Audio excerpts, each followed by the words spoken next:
Good morning, Facebook family. Good morning, Blog Talk Radio. Good morning, YouTube. Good morning, David. Good morning, Jamira. Good morning, everybody. When I tell you we have these technical difficulties, we have these technical difficulties. It's a few minutes after the top of the hour. I do apologize. We were on, David was on CP time. For those of you who don't know what that is, David. Look it up on Google.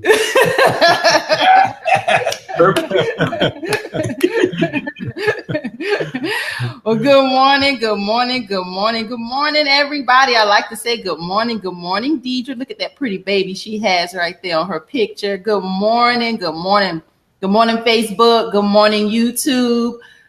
Good morning, Blog Talk Radio. I am Tamara Johnson Shealy, hanging out with my friend David, who was late this morning, y'all. I'm in the doghouse. He's in the doghouse, y'all. David and I have been having our first fights. Y'all, it ain't been pretty. Y'all, we've been having our fights, David. I've been trying her patience. A lot. Y'all, David doesn't have a cell phone. Like, let's start there, right? Like, David doesn't have a cell phone, so you know how hard it is to reach him. Yeah. He only has a house phone, a landline, and it's been difficult to get him to come to the age of technology where we all live. We all live here in the age of technology. David, why are you fighting it? Tell the world.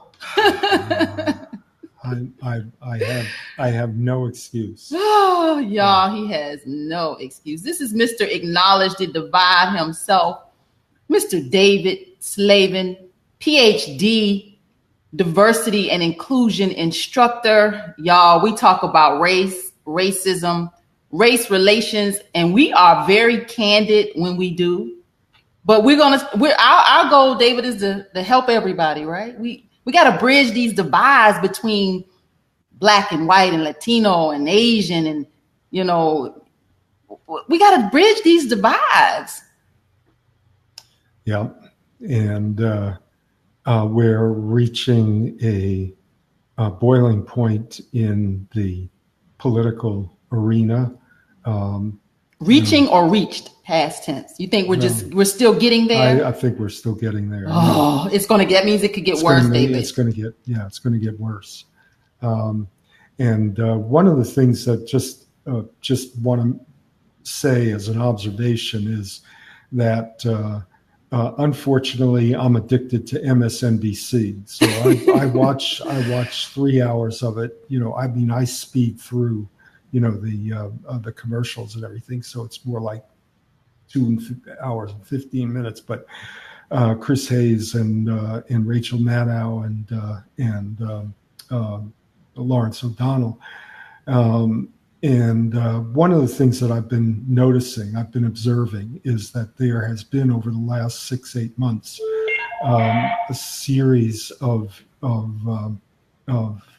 scenarios. I would call them savior scenarios, and we're looking for saviors all over the place, given the bleak politics of a national government that is almost entirely, you know, legislative, executive branch in the hands of not just Republicans, but you know, a really a group that has rallied around Trump, and I call it the race war coalition. These are the folks who are really the new dog whistle is not protecting, you know, racial privileges. The new dog whistle is that we've got to get ready for a race war. Whoa! Back up.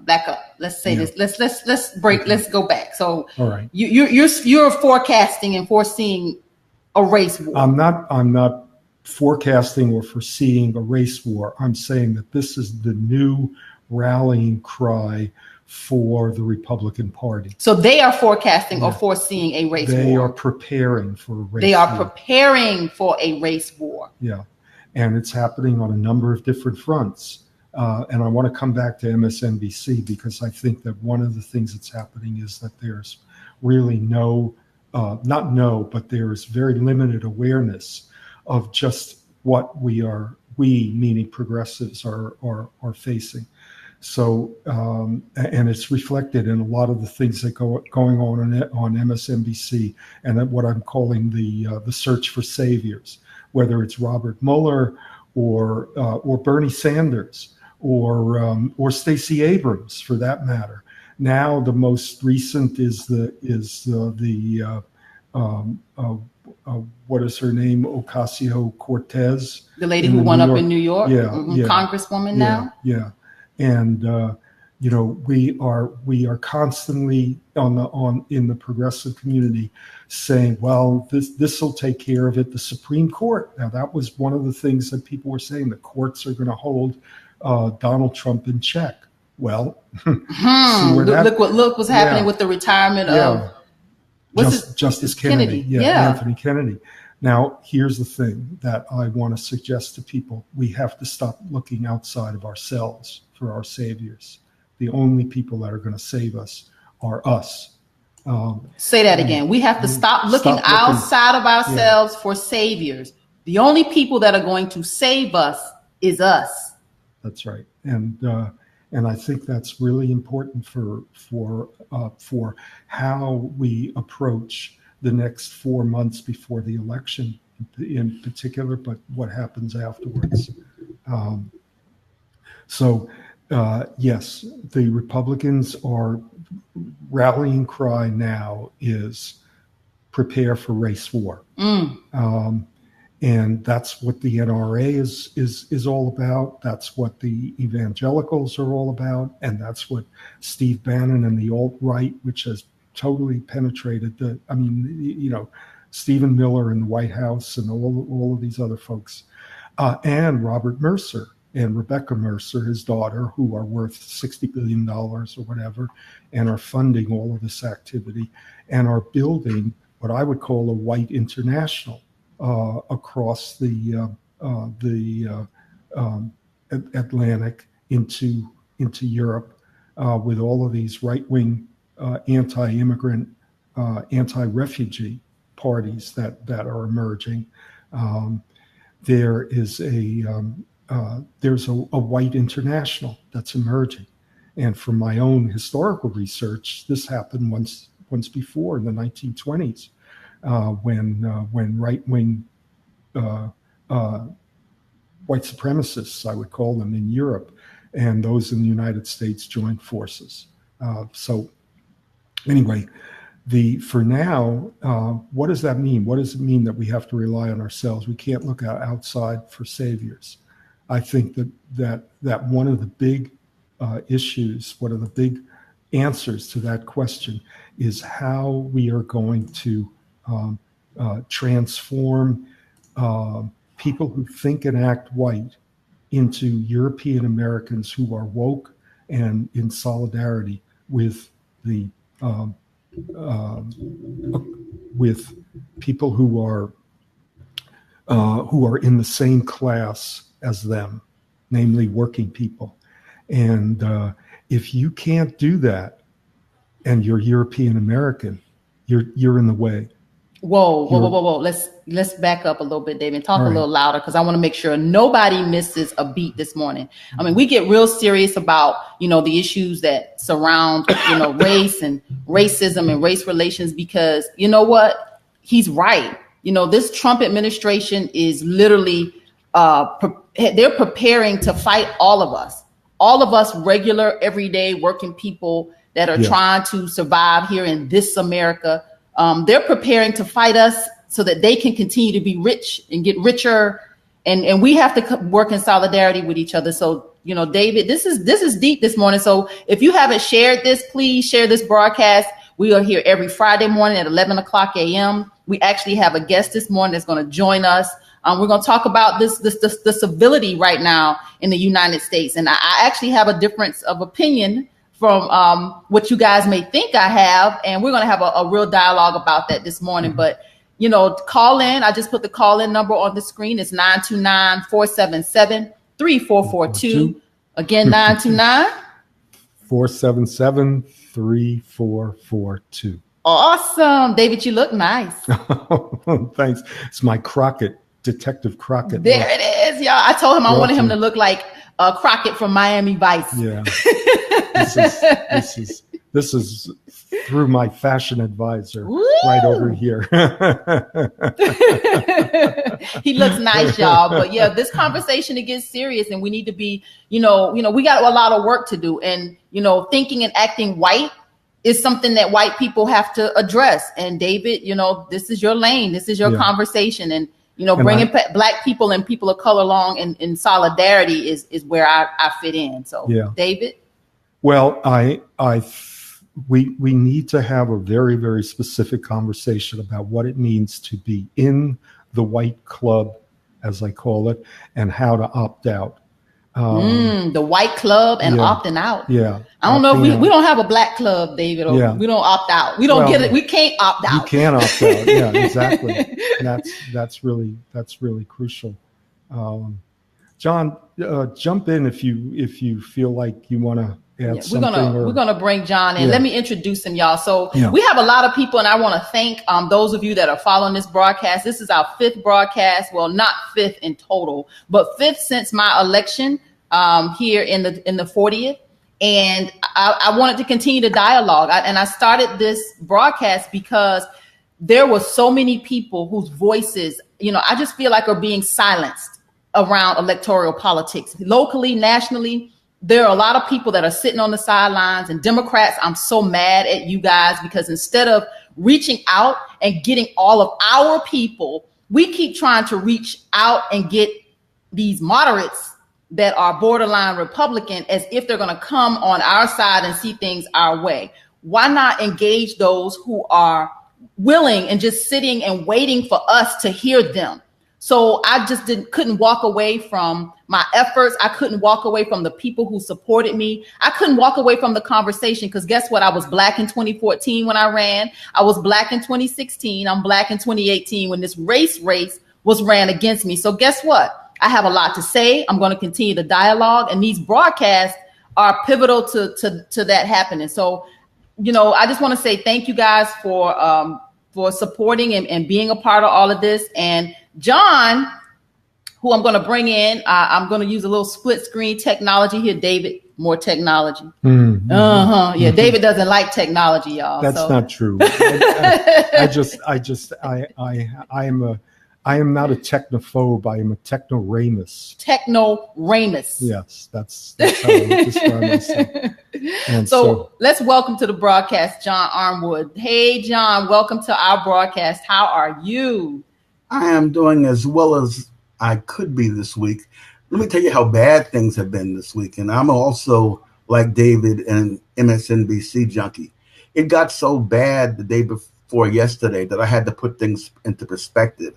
So I went online and I rented Dr. Strangelove. I hadn't watched it since, and I needed something to lighten my mood. So I watched that movie, and I felt that was laughed, and I felt better. I mean, things could be worse.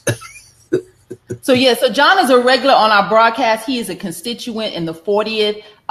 You're also in the 6th congressional district as well, correct? Yep. And there's a lot of things happening in our district, and he was a supporter of mine. And I just want to say thank you. These conversations, we've had numerous conversations around race and racism and race relations. And he and David, you know what? This is wisdom. And I'm young enough and smart enough, y'all, to listen to those who have been here, seen this, done this, and studied this. So for me to be to have the pleasure to work with David and to have John, on board, and we're all working to bring these issues to the forefront.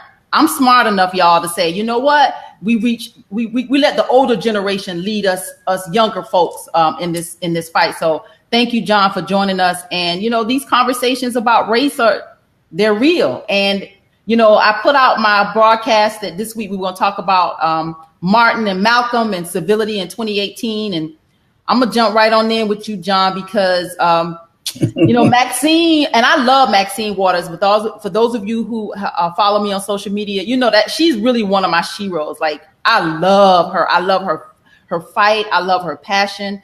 I love her. You know, she's so outspoken. I love that. So I really admire this woman. However, this week, I was torn, and I'm just going to be honest. And I had this conversation with John. I haven't had this conversation with you, David, but I've had this conversation with John about, you know, what is civility? And, you know, she made the comment about confronting these politicians wherever they are, and letting them know how we feel wherever they are, letting them know how we feel, even in their private spaces and in public places. You know, they may be having dinner or out shopping.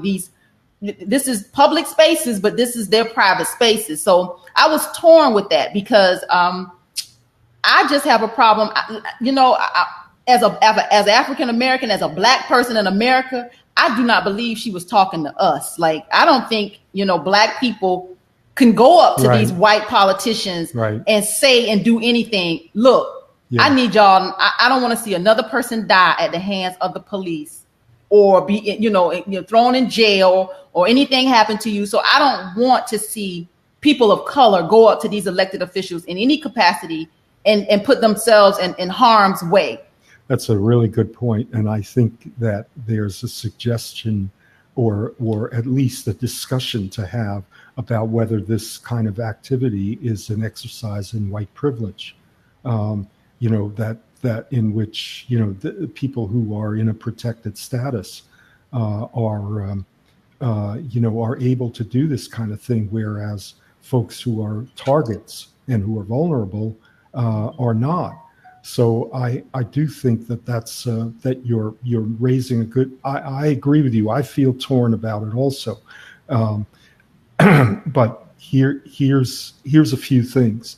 It is true that there ought to be, even in public spaces, places or times, there should be private times for people. You know, that's one thing.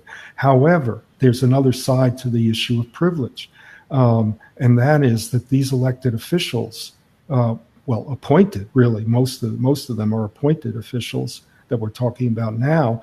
They don't go outside of white spaces. They remain in the protected zone. So, you know, that is, you know, is the other aspect of what we're talking about. And notice the way I'm talking about this. You know, I'm not talking about, you know, about the politics or the immediate politics of the Trump administration policy towards refugees, criminalizing people who are asking for asylum, which is obviously, you know, for all of us is totally abhorrent.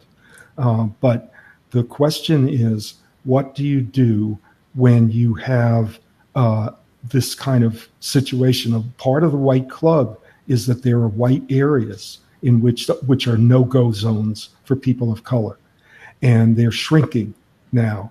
And that's one of the things that's making white people, you know, people who think and act white, as I say, very, very uncomfortable. Let's let John jump in. Yeah. I think he's about to pop over there. John, what you got to say? Welcome to the broadcast. Thank you. I have a quite different view on this issue. And I applaud Maxine Waters. I'm a person who grew up in an all-white neighborhood from the time I was in the 3rd grade, March 8th of 1962.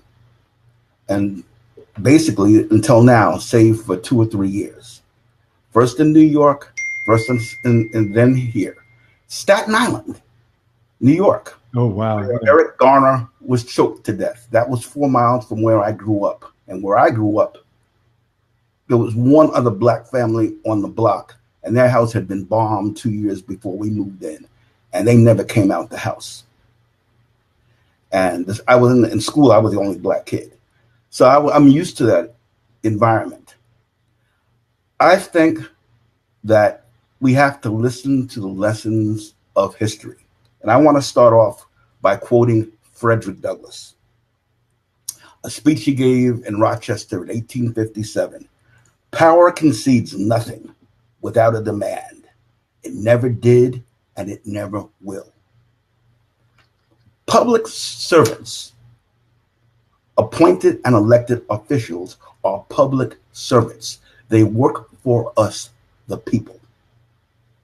When you have a person like Sarah Huckabee who lies religiously,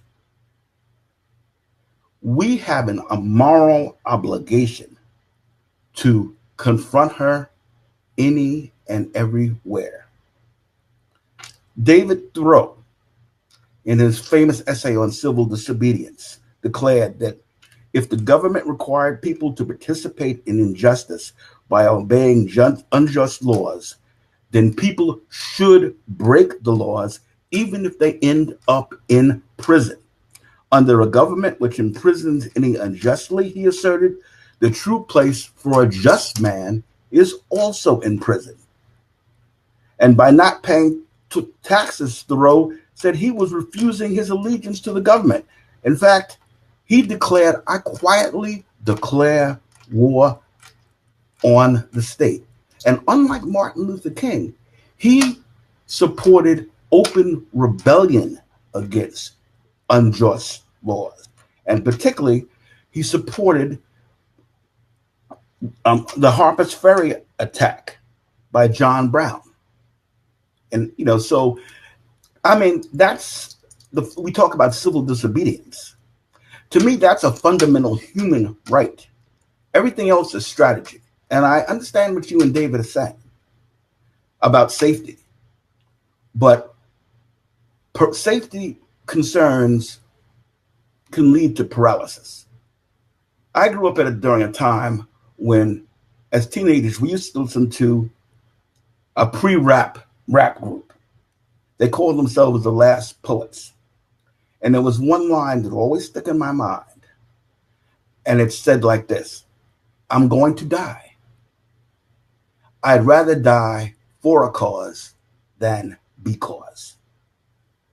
And I actually think it takes many tactics. Like, I don't want to dismiss the, this tactic as far as approaching them, but I don't believe for Black and brown people that is a good idea in this day and age, knowing what we know today, that you will be killed, you will be jailed, when we could use and harness our power in another way. We could organize, we could mobilize, we could affect political change more strategically than physically, with us going to jail, being beaten. I don't want to see that. I don't want to see that history be repeated. I also think that this is really a conversation, and I respect what John's argument is. This is not something that we're going to decide now. The fact that we're airing this is really, I think, as far as we can get. Now, John quoted Frederick Douglass. I think that is an oft-repeated, quote from Frederick Douglass. Unfortunately, it's the only quote from Frederick Douglass that's ever quoted. I have another quote from Frederick Douglass's autobiography, and it has to do with the relationship between the slave owners, the slaves, and the white workers. And in it, Frederick Douglass says, after he was beaten almost to death on the docks in Baltimore, where he was hired out by his slave master, he makes this observation about the white workers around him. He says, the slave masters, with a craftiness peculiar to themselves, succeeded in making the slave, rather than the slave system, the enemy of the white worker. All right? The slave masters, with a craftiness peculiar to themselves, succeeded in making the slave, rather than the slave system, the enemy of the white worker. All right? You and I have had this discussion before. This historically dates back to the strategy that I've talked about with you, that was put in place immediately after Bacon's Rebellion in 1676, when black workers and white workers rebelled against the absolutely. in the Virginia. Let me finish. The Virginians in the farmers' colony. They literally created white privilege as a legal property right, and it's so significant that we understand that it was. I don't agree that it's a property right. That it was the caste system was created, and what a lot of people on the left don't recognize, and this is my biggest problem with Bernie Sanders, even though I voted for him in the primary, is that they don't recognize that we are dealing with an intertwined class and caste system. The caste system, the racial division that you're talking about between the white and black workers, is a necessary component of the class system in America. Critical race theory, which unfortunately too many of my white brethren do not study, as a school of thought, has to me correctly identified that this relationship is structural, it's not personal, and that it's permanent. It is the cement, it is the glue that holds the American structure together. What Donald Trump is doing is no different than what Ronald Reagan did in 1980. Remember, he announced his presidency in Philadelphia, Mississippi, talking about states' rights. I have the speech on my computer. I have that. I've played it in my classes.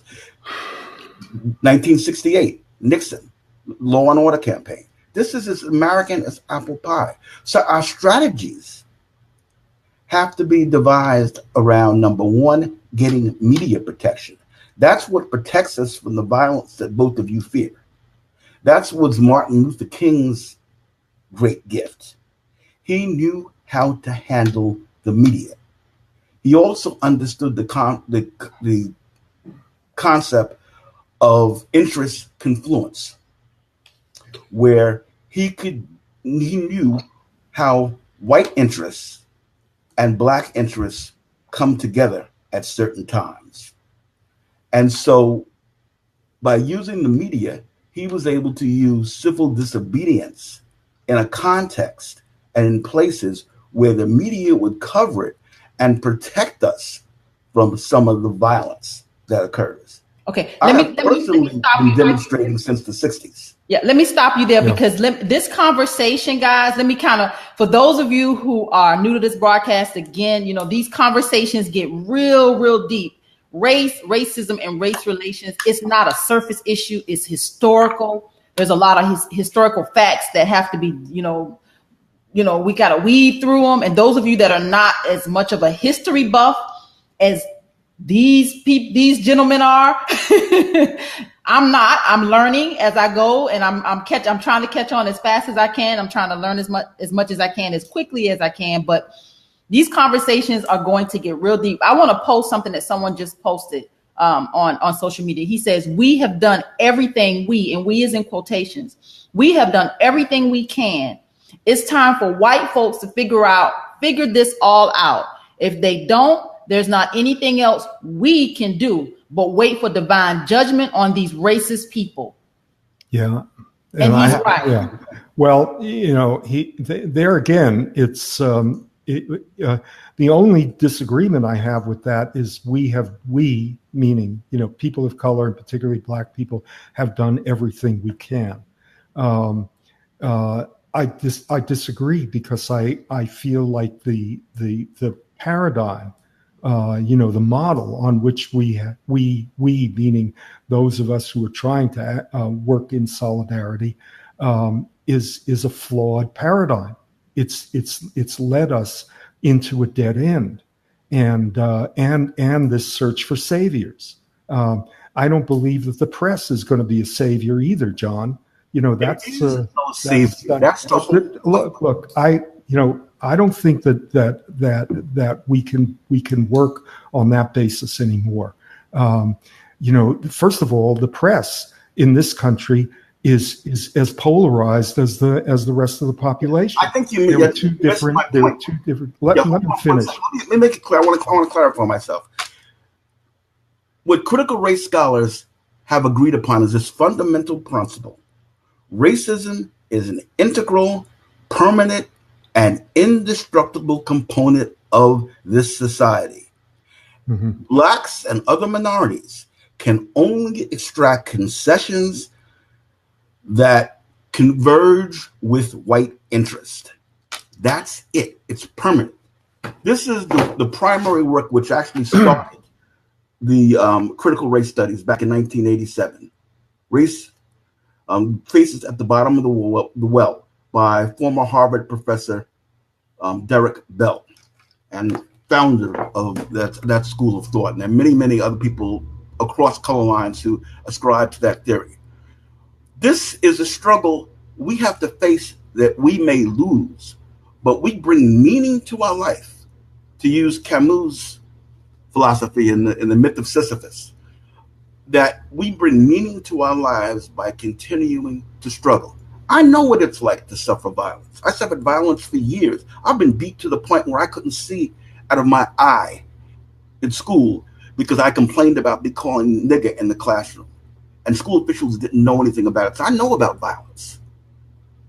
Did I give up? No. I've confronted politicians many, many times. I've confronted Clarence Thomas at the Harvard Club. I've confronted Ed Koch at a town hall meeting. I've confronted Michael Bowers, former Secretary of State of the state of Georgia at Emory University.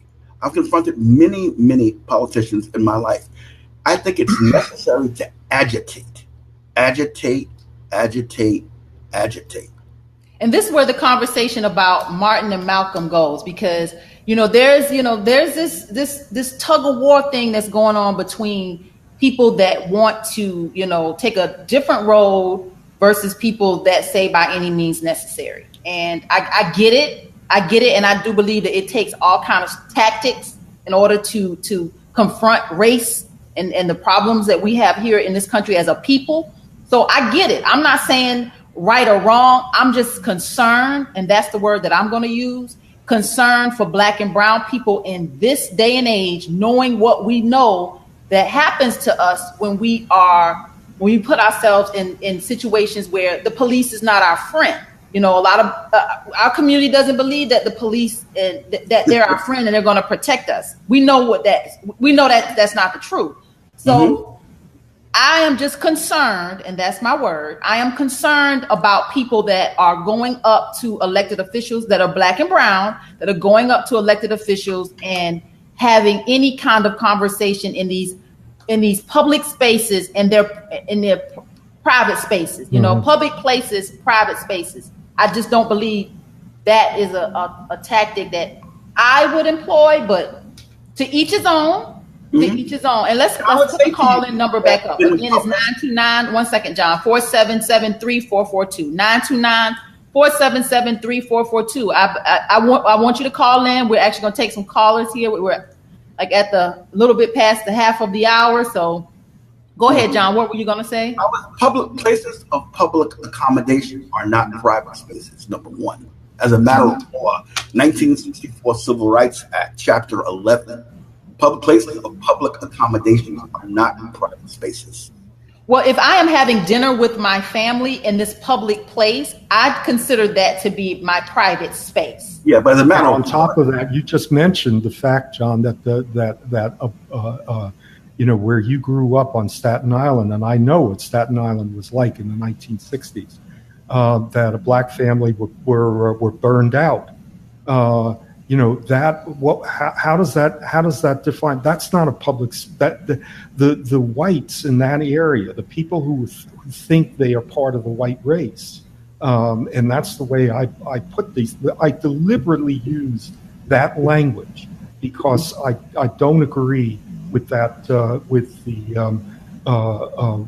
what you were citing from Derek Bell. I've read Derek Bell's. I can't remember the name. Racial Covenants. What's the name of that? Oh, you're talking about Silent Covenants, and you disagree? Yeah, Silent Covenants. Now that book is very. I took away a very different message from what. I sat down with that. Yeah. I took away. I'm just saying here that the idea that this is permanent, that white supremacy is permanent, that it is certainly institutional, but it rests on a foundation that is fundamentally. I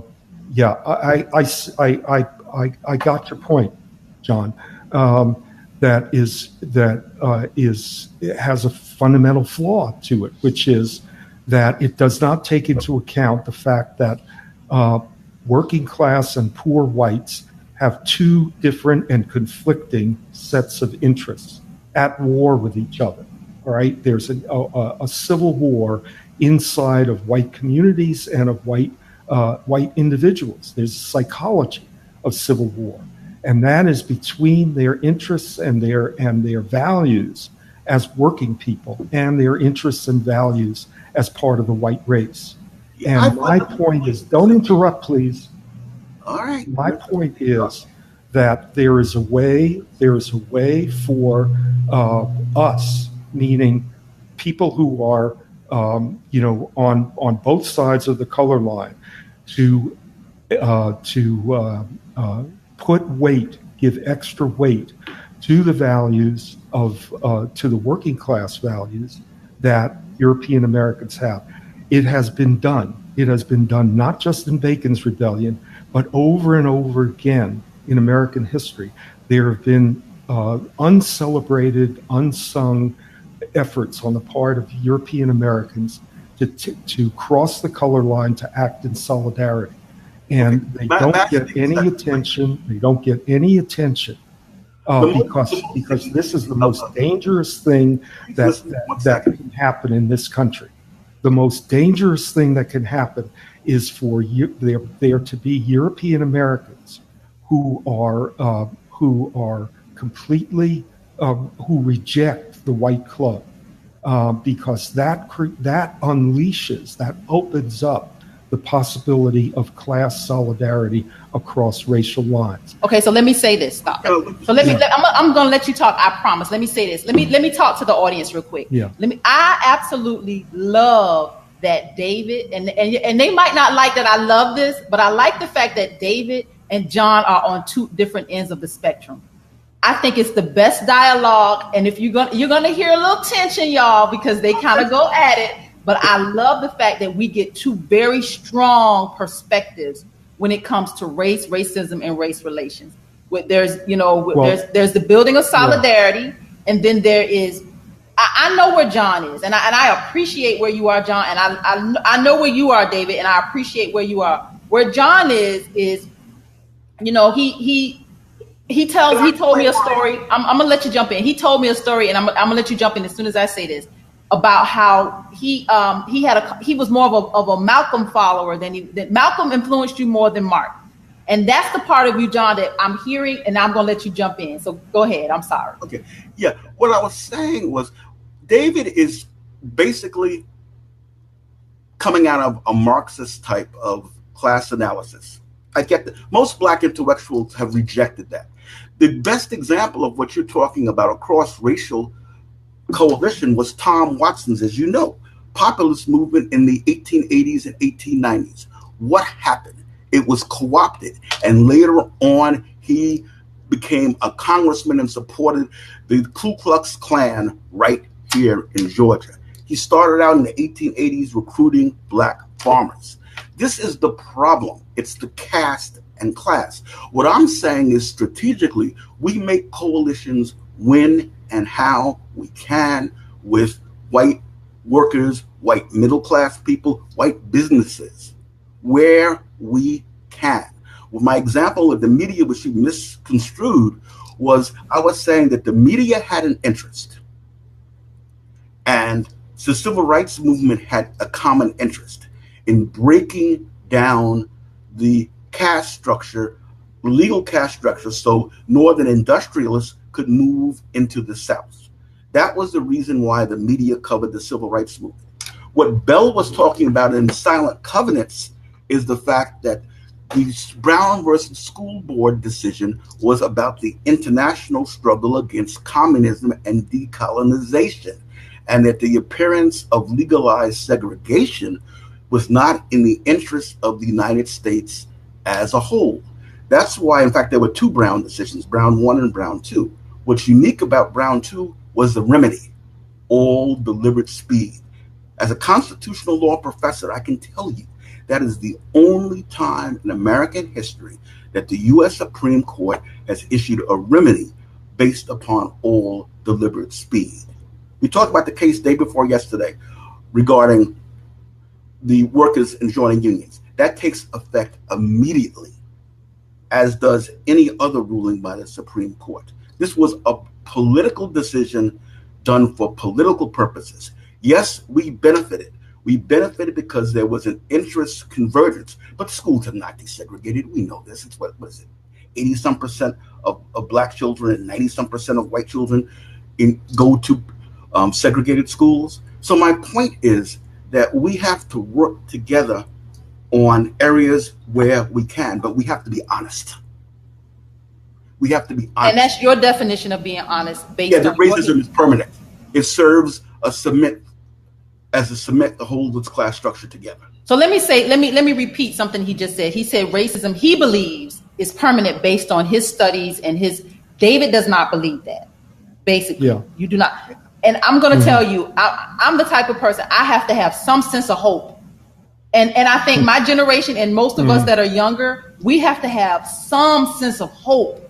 And when I see black and brown, when I see these mixed interracial couples, and I see these beautiful beautiful little brown babies that are a mixture of black and brown people, or, it excites me because guess what? This notion of being white and being superior, it is dying because America is browning. So, it's important. Samira, I agree with that. Excuse me, John. Let me get a word in, okay?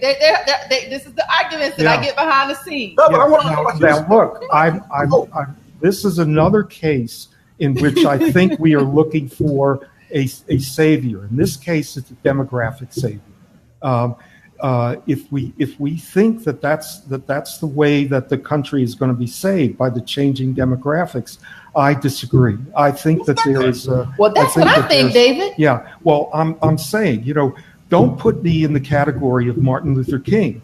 I was a Malcolm X supporter back in 1965. I read the autobiography in 1965.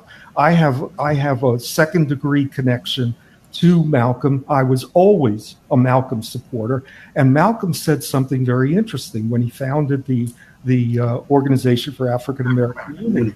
He said in the summer of 1964, he said that a reporter asked him if there was any way for white people to join the Organization for African American Unity.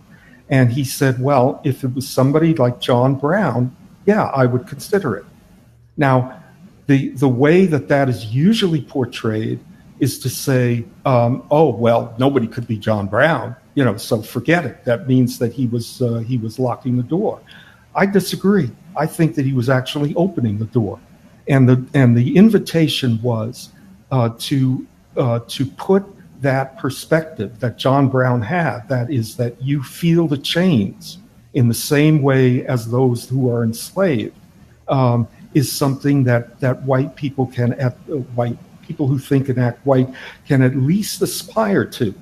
And here's the other point about this issue, which is that when we have these kind of discussions, when we have this kind of abstraction going on, we never get down to the specifics of what it might mean for European Americans to stop thinking and acting white and start thinking at least like John Brown. Okay, we have a caller. Let's kind of take a break from. I love this stuff, y'all. But let me just say that, David, we have a caller. This is a really important issue that we have. There are specific things that we can do as European Americans to stop thinking and acting white. Very concrete, very specific things. and we never get to talk about that. And we're going to, I promise you, David, we're going to talk about what white people can do. But please let me address in one sentence the issue. Oh, I'm going to take this caller. Oh, you hold on. We have a caller here. We want to hear from this caller. Let's see who this is. Caller, are you with us? Yeah, Mary, how you doing? Hey, good. How are you? Who is this? This is, my name is Bianchi. I'm calling in West Washington. Awesome. Welcome to the broadcast. Your conversation and that you like to look at these different babies. You know, there's people on the far left, far right, there's people in the middle. And each of them is protected by certain rights.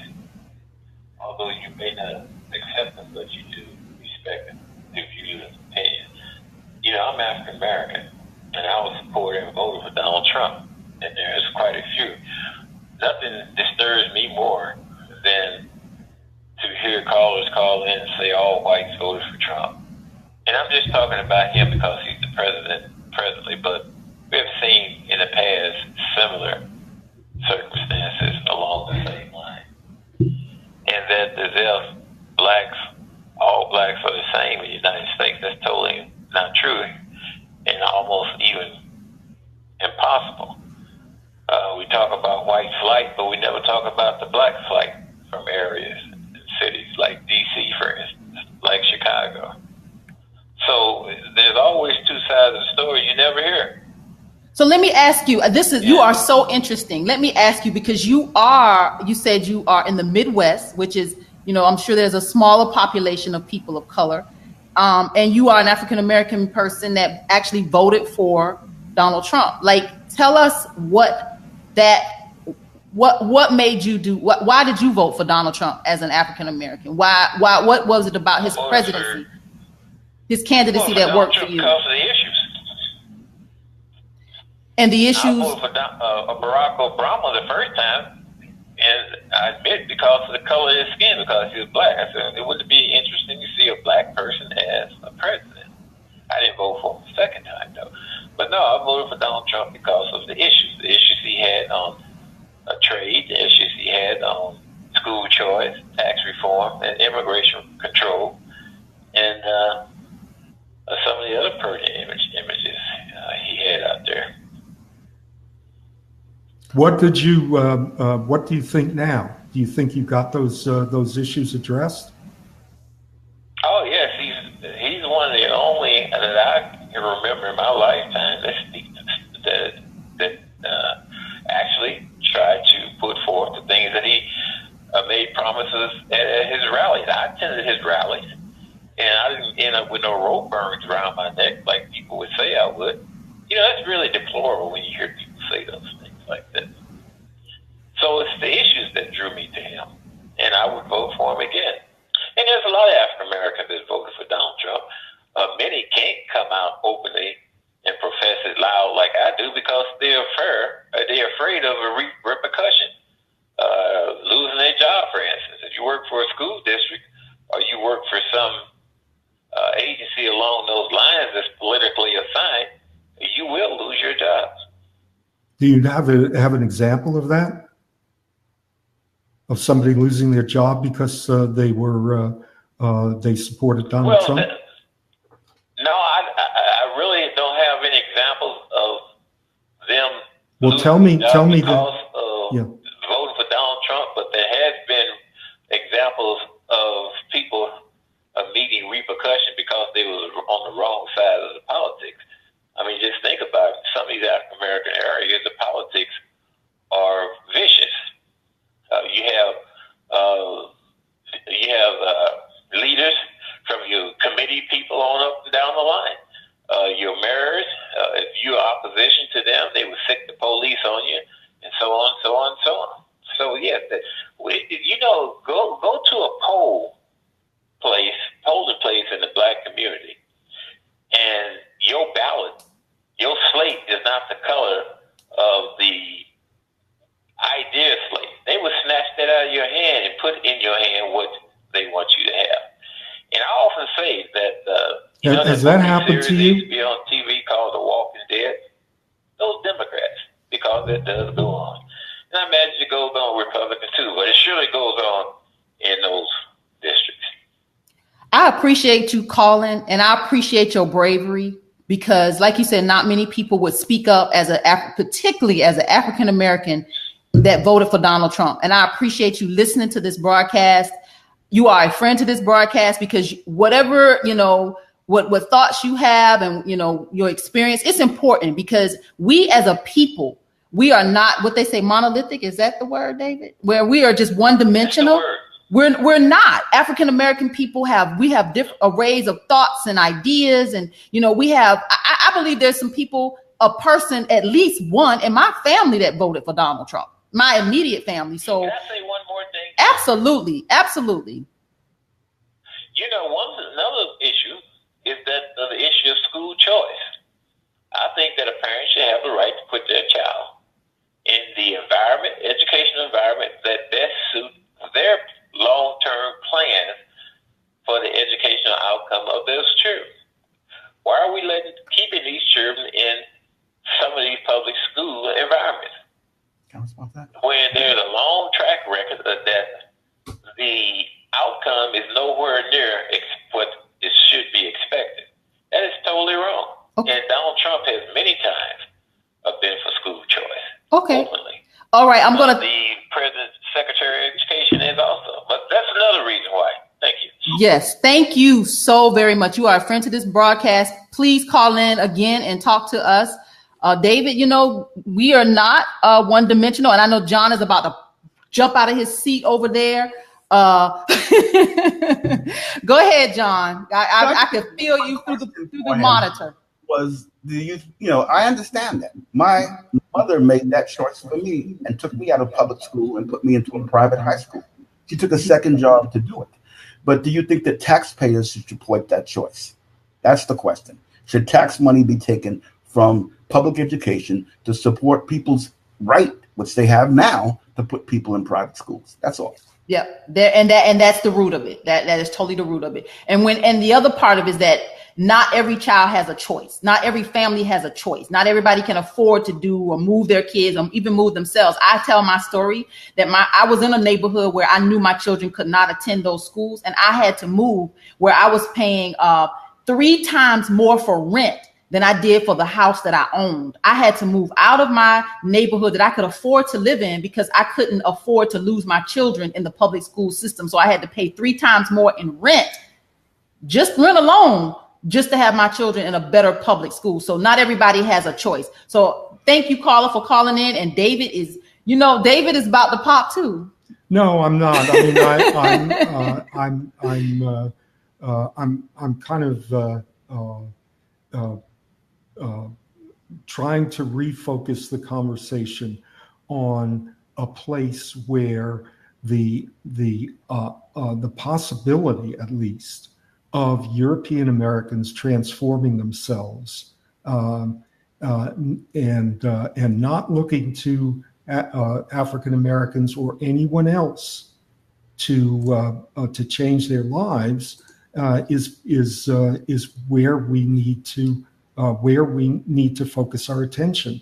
That means that is in the one of the most important things that I'm trying to get to say to European Americans is that the racial privileges, as real as they are, do not benefit you.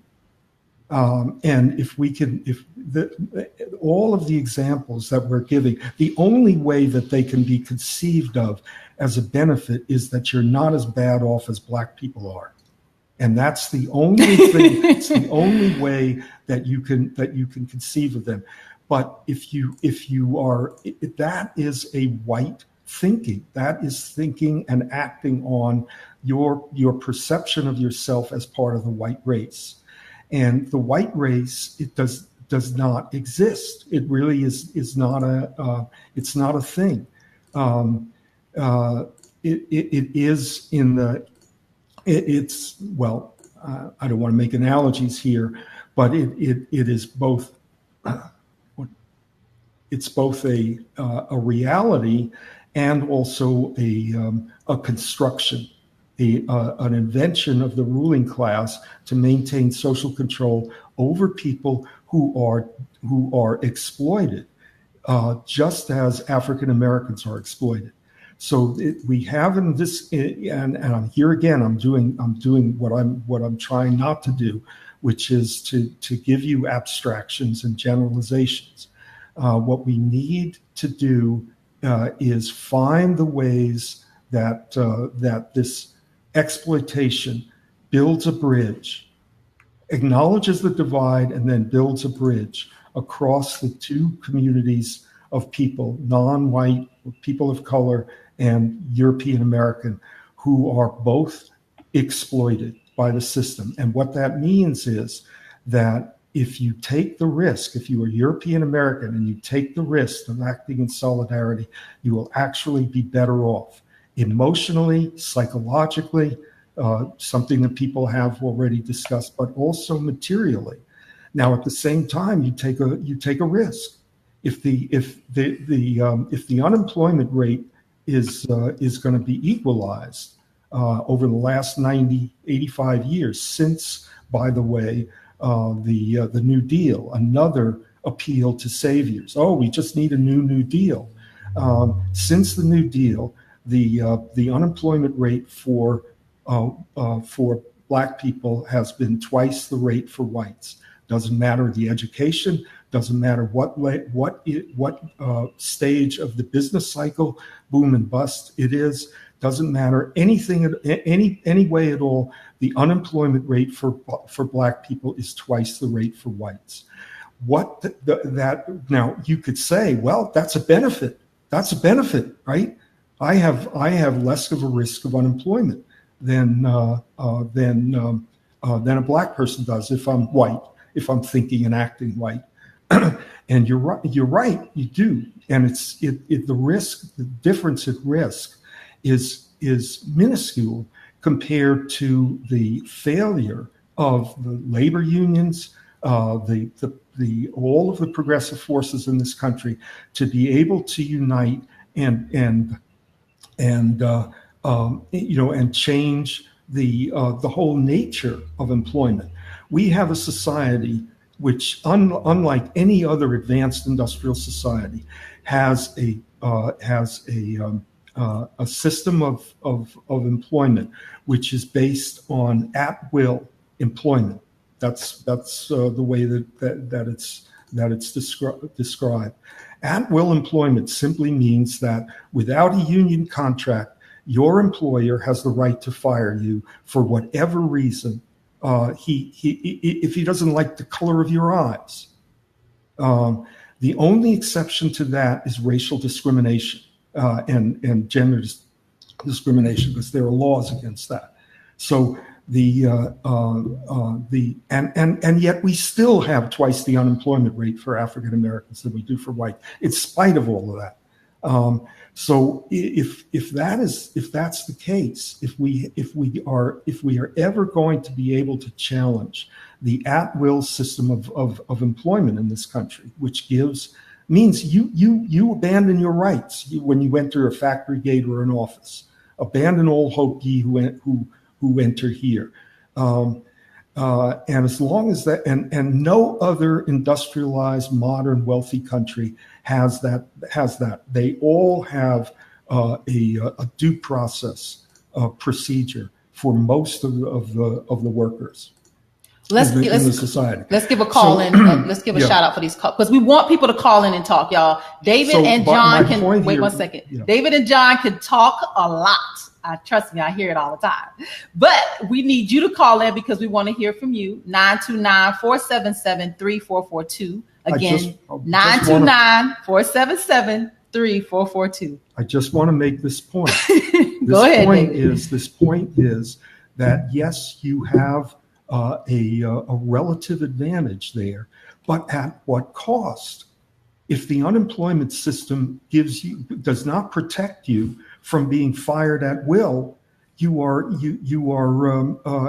giving giving up something that could be a real protection for working people. And that's the main point that I'm trying to get across, that everything that looks like it's a benefit is actually it's a bear trap. It's bait on a hook.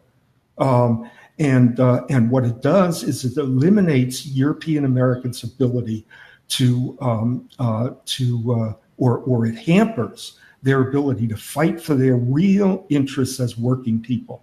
All right. That's what I'm trying to say. That's what I'm trying to get at. If the conversation does not get to that point of showing where the costs are for European Americans, then what you're doing is you're distorting reality in a way that props up the ruling elite and makes it easier for them to control us. Let me share something with you real quick. And John, I'm going to let you jump in. You've been so patient. Thank you for being our guest here on this broadcast.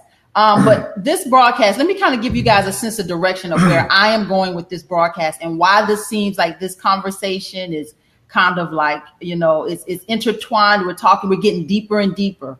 I want to develop a broadcast. Like, just let me put it out there. I'm going to develop a broadcast, and I'm enjoying having these conversations. When I ran, the two things that really hit home with me this time was the divide between people. And that's when David and I, from the gate with this past election, we started talking about the race issue here in my district in the 40th. And then we also started talking about it, from a bigger perspective. That's when Acknowledge the Divide was literally born. Like, we had to start talking about the divide in the district and just nationally between people of color and the white community. So Acknowledge the Divide is a big part of the root of where this all started. Withhold the Vote is the newest initiative on the other side of this election. And this is where John and I are going to have a lot more conversations. And I know that he has a lot of ideas. He's been sharing on social media and posting a lot of historical things and just his insight around withholding the vote and what that all means. So John, you and I are going to be really kind of hitting it hard. And I appreciate all the information that you share around withholding the vote. But this is where people of color hold candidates and elected officials accountable. People of color and our white allies, we hold them accountable to the issues that affect our community. This is where the numbers are. This is where we engage the Democratic Party. This is where we win, guys. And I saw this from the very beginning. So when we talk about withholding the vote, we're not telling people not to vote. We're telling people to vote strategically. And just because somebody has a D behind their name, just like this gentleman, I don't know who this man was that called in from the Midwest, but guess what? I'm not a Trump supporter, but I'm not even mad at him, because you know what he did? He voted his conscience and he voted his interest. Now we kind of gonna keep talking to him, so hopefully he can kind of see the differences in the perspectives. But we may or may not change his mind, but I'm glad that he's open enough to have the conversation with us. So I appreciate callers like that. John, go ahead, because I know you've been sitting on a lot to say over there. Jump in. No, I just want to piggyback on what you were saying.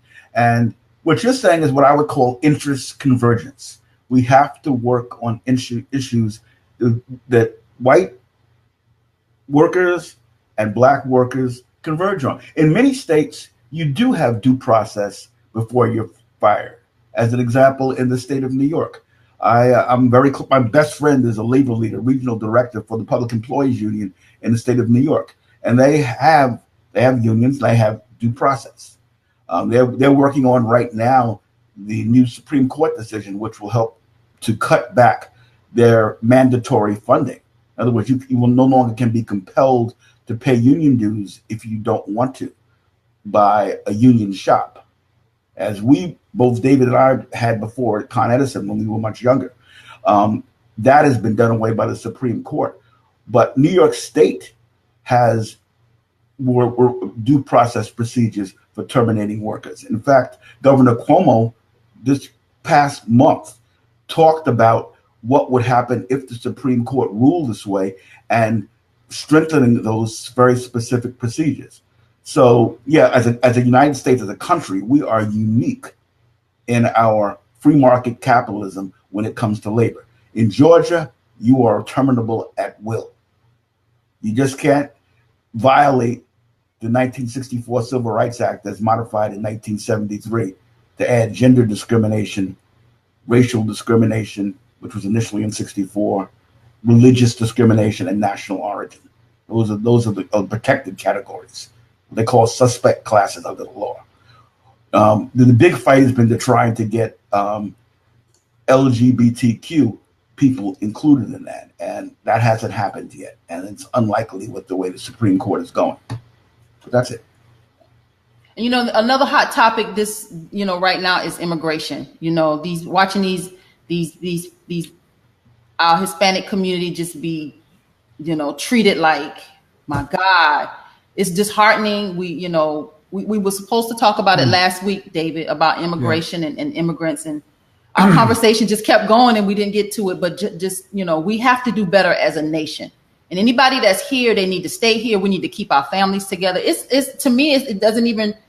It's a no-brainer. It's just crazy to me. Yeah, go online and look at the Nation magazine webpage. There's an excellent article that was put up yesterday about the Central American wars that the United States was involved in the 70s and 80s, and how that the migration from Central America today is a direct result of those struggles. Yeah. And so, we're involved in all of that. Well, it's also true that the entire the entire political economy of the drug trade, of the arms, that drug cartels have accumulated, are the direct consequence of the demand in the United States for drugs, and the fact that drug use is criminalized, or specific forms of drug use are criminalized, whereas others are licensed. In other words, tobacco and alcohol are licensed. Tobacco and alcohol have killed 1,000 times more people than all of the drug wars and all of the overdoses of the proscribed drugs. So yeah, absolutely right. I agree with you, John, about that. The other thing is that the chaos that the United States introduced into Central America, and also to a great extent into Mexico as well. Mexico was not political chaos of supporting the right-wing dictatorships in Central America, but the disruption of the agricultural class, of the farming class in Mexico, was introduced chaos into Mexico. On top of that, so the movement north to the United States was the direct result of of what the United States was doing in those countries, right? Okay. Definitely. The other thing that we know is that MS-13 and other Salvadoran and other gangs started in the United States, in Los Angeles. Yeah, in Los Angeles, and those people were deported back to El Salvador. So the whole idea that now is that really going to change anybody's mind? I don't know. Just having that information is not necessarily going to change anybody's mind. That is, who is somebody who is in the even sympathetic to the Trump camp. So what we need to do is figure out a way to talk to white working people who think and act white, and show and ask them how they think their interests are being served by creating this unbelievably vulnerable portion of the population, which spills over not just from immigrants, not just from people who are undocumented immigrants, but also to people who are documented, and also to American citizens who happen to fit the profile. David, I have a question for you about that. What good does it do for European American working people? How are their interests served if there is a whole class of extremely vulnerable working people who would be eager to take any job, right, including many jobs that European Americans and African Black Americans people we don't want to don't want to do. I saw photographs. I mean, I've never tried to do it, but picking watermelon. I've done it. People, Communities Incorporated. Oh, it's not fun. David, a question for you. How do you address the white fear of the browning of America, which Donald Trump has been exploiting to great benefit? Yeah, that's the demographic argument that you mentioned before. By the thesis is by 1850, this is going to be a majority minority country. How do you deal with that cultural fear? That's the big question, John. I mean, and it's not going to be solved by me or by you, but it could be solved by us or by you, but it could be solved by us working together. That's the point that I'm making, with a set of assumptions that says that, European Americans, Malcolm X was setting the highest standard possible for European Americans.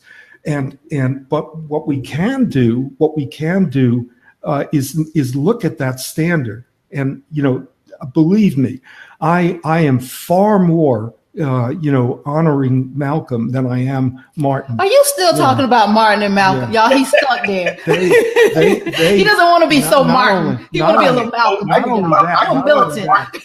only that, but basically the same thing that Malcolm did at the end of his life with each other. At the end of Malcolm's life. Yes. So, so they were really on the same page, right? Absolutely. Yes, they came together. Absolutely. And I've seen this before in my own labor union with two rival African Americans who we thought were enemies, like to the core. Turned out that they were having secret conversations with each other to make sure that they didn't screw the workers over. So. But my point here is to say, not only are these people of Latinx people who are undocumented, that spreads throughout the whole Latinx community and makes everybody in the Latinx community more vulnerable to their employers. And the same is true for African Americans and other people of color who have been incarcerated, who come out of prison. 95% of people who are incarcerated come out of prison, and they come out into a situation where they are desperate for work. In some cases, they could be sent back to prison if they don't find a job. So what does that do to wages? What does that do to the ability of working people as a whole to organize? What does it do to the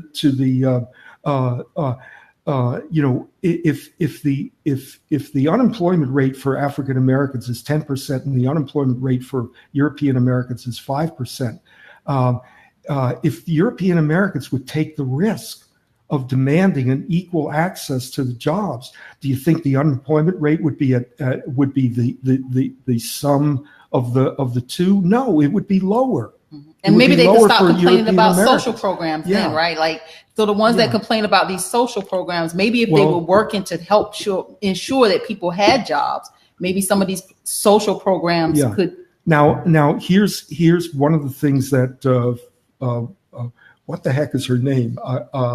I'm trying to remember the name of the Ask young John, woman, who won? The young woman who won in What's her New name? York. What's her name? What's her name? Alexandria.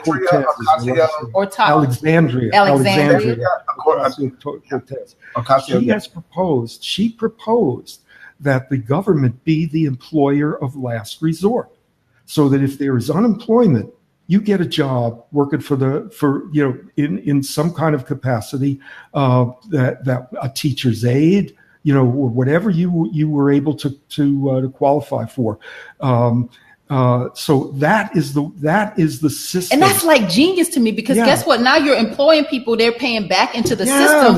Oh my gosh, you're employing them; they're paying back into the system, and the money is revolving. Not only that, but if your employer says if your at-will employer says you're fired, you say "F you." I'll get a job with the government. You know, so what does that do to the balance of power between workers and their bosses? That's the things that we have to start talking to white working people about. We have to, and all of those people are that they see as a threat, which they to some extent they really are. They really are a threat. What's the solution? I mean, they've been trying to rally around white supremacy and the white race for the last 300 years at least. And it hasn't worked. No, it hasn't worked. You know, look at what's going on. I mean, a half of this country cannot find $1,000 to in an emergency. I just read an article in Scientific American. 30% of this country, between 15 and 30% of this country, is living with chronic pain. Chronic pain. People who have been in pain for years and years at a time. Why do we have an opioid?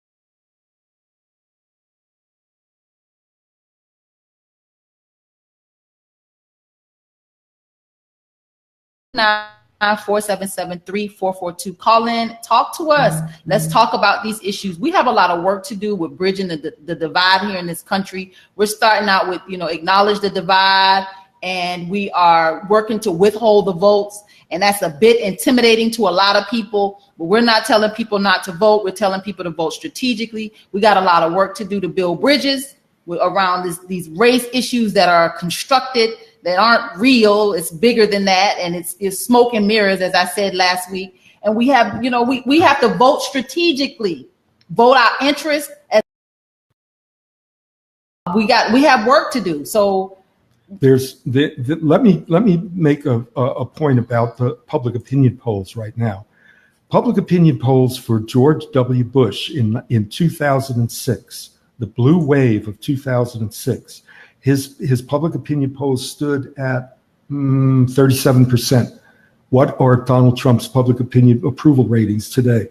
45%. Yeah, I heard it was in the 40s. 45%.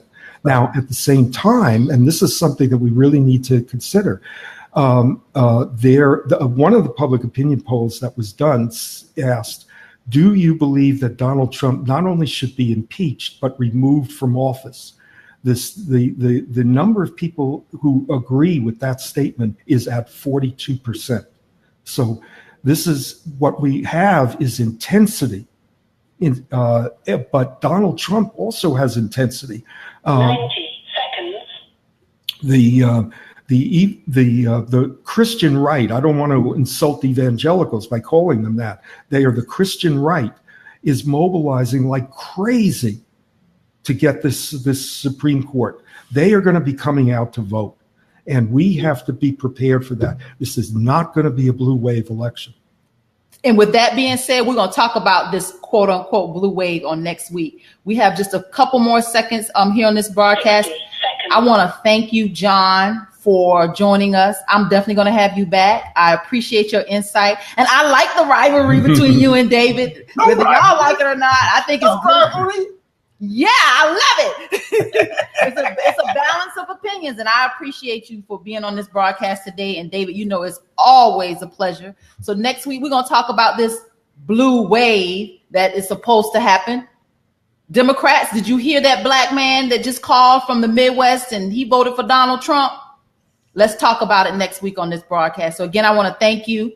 Go to our website. It is TamaraShealy.com/acknowledge the divide. You can also follow me on Facebook at Tamara Shealy. You can follow me on Instagram at Tamara Shealy. And you can find me on Blog Talk Radio, Tamara Shealy. Guys, I'm developing a broadcast. I'm going somewhere with this. We got some big plans.